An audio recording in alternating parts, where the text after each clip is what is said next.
Get you to the Northern Lights yourself and Noah. Cash per round. Each correct answer worth £1,000, Steve. Your time starts now. What colour follows simply and precedes hot chili peppers in the name of bands? Red. Correct. What famous Los Angeles sign was built as an advert for a property development? Hollywood sign. Correct. Napoli Football Club has retired the number 10 shirt in honour of which Argentinian?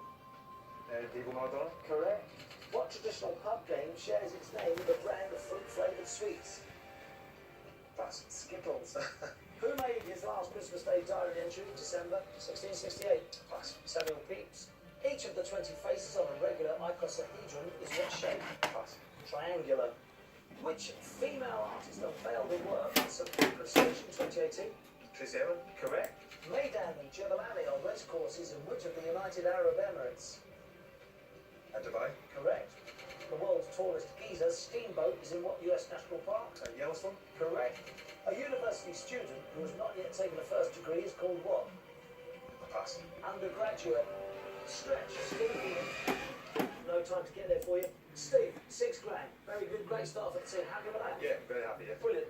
Time now to face a chaser, but team. Who are we playing today? Will it be the Dark Destroyer? He gave up running a pub when his plan for Grumpy Hour proved unsuccessful. What about the Beast? He's a bit of an animal. He's got a backside of a hippo. Maybe it's the Cinnamon. He shows no mercy or fashion sense.